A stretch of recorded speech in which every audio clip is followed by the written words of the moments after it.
सवाल होते हैं, ये वाले भी देख लो कि एक संख्या को इतना परसेंट बढ़ाया जाता है तो 99 हो जाता है, तो संख्या क्या है? अब देखो, तुम लोगों को पता है कि ये जो फ्रैक्शन वैल्यू है मेरे भाई यहाँ पर, ये किसके बराबर है? 1/8 के। यानी कोई संख्या कितनी रही होगी? 8। उस 8 का 12.5% कितना रहा होगा? 1। उस 8 का 12.5% कितना रहा होगा? 1। तो तुमने 8 में 1 बढ़ा दिया होगा, तो बढ़ाने के बाद इतना हो गया होगा, ठीक है? तो यहाँ पर क्या कहोगे? 8 में 1 बढ़ाने के बाद में 9 हो गया है, और 9 का मान कितना है? तो 99 है, ठीक है? तो वो संख्या क्या है? तो मैं आपको बताता हूँ। सर ये जो 99 दिया गया है, क्या यहाँ पर ये संख्या का मान है? अगर ये संख्या का मान होगा तो 8 से भाग करो। क्या यहाँ पर ये जो बढ़ रहा है उसका मान है, यानी 1 का मान है? अगर जितने से बढ़ रहा है तो उससे भाग करो। 3 चीज़ें क्वेश्चन में दी जाती हैं और 3 चीज़ें पूछी जाती हैं। पहला, संख्या का मान देगा तो डिवाइड बाई 8, जितने से बढ़ रहा है उसका मान देगा तो डिवाइड बाई 1, और बढ़ने के बाद जो हो गया, जैसे 8 में 1 बढ़ गया तो यहाँ पर ये 9 का मान। तो जैसे अगर मैं कहूँ इतना बढ़ाया जाता है तो 99 हो जाता है, तो 99 किसकी वैल्यू है? तो बढ़ाने के बाद की वैल्यू है, मतलब 9 का मान है। तो संख्या क्या थी? तो संख्या हमारे सामने इतनी थी। 9 से काटिए 11 बार में, 11 8 88,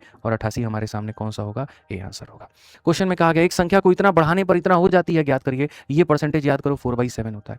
57.5 नहीं, 57 4/7 नहीं होगा, ये तो अलग कहानी होगी मेरे भाई। यहाँ पर इसको आपको जोड़ना होगा। कोई दिक्कत की बात नहीं, कोई परेशानी की बात नहीं, हम इसको फ्रैक्शन वैल्यू में कन्वर्ट कर लेंगे। 57.5% का मेरे भाई फ्रैक्शन वैल्यू क्या है? तो 2 इंटू 57 114, ठीक है? 114 की 115, 115 बटे क्या हो जाएगा? 2, और प्रतिशत में आ जाएगा इतना। 5 से काटेंगे 23 बार में, 5 से काटेंगे 40 बार में, 40 में 23 बढ़ा दिया गया, 40 में 23 बढ़ा दिया गया, 40 में 23 मेरे भाई यहाँ पर बढ़ा दिया गया। तो यहाँ पर अगर हम देखें तो 378 जो है यहाँ पर, ये कितने का मान है? 40 में 23 बढ़ा दो तो 63 का मान है। और कहा गया मेरे भाई यहाँ पर संख्या ज्ञात करिए। संख्या ये होती है हमेशा, नीचे वाली को संख्या कहते हैं। तो यहाँ पर जब कहोगे तो तुम्हारे सामने इतने का मान, इसका कितना गुना है? 6 गुना है, और 6 गुना है तो हमारे सामने 240 होगा। 240 होगा तो ऑप्शन नंबर ए जो होगा करेक्ट आंसर होगा, ठीक है? ऑप्शन नंबर ए जो होगा वो हमारा करेक्ट आंसर होगा।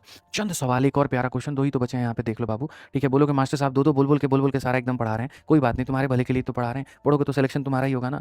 हमने सिलेक्शन ले लिया, हमने कर ली नौकरी जितनी करनी थी, हमने छोड़ भी दी, सभी सब चीज़ें। तुम तो करो भाई, ठीक है? अपनी श्रद्धा पूरी कर ली हमने, तुम अपनी श्रद्धा पूरी करो, ठीक? 23 नंबर सवाल, if the numerator is increase by इतना और डिनोमिनेटर इज़ डिक्रीज़ बाय इतना, संख्या ये बन जाती है। ओरिजिनल फ्रैक्शन क्या है? यानी कोई एक बट्टा है, ने क्या है? एक न्यूमरेटर और एक डिनोमिनेटर है, एक यानी बट्टा है, ठीक है? और यहाँ पर कहा गया कि न्यूमरेटर को तुमने बढ़ा दिया कितने से? 140% से। तो यहाँ पर क्या होगा? अगर ये न्यूमरेटर है जो कि अपने आप में 100 है, तो 100 में 140 बढ़ाने के बाद में हमारे सामने यहाँ पर ये हो जाएगा।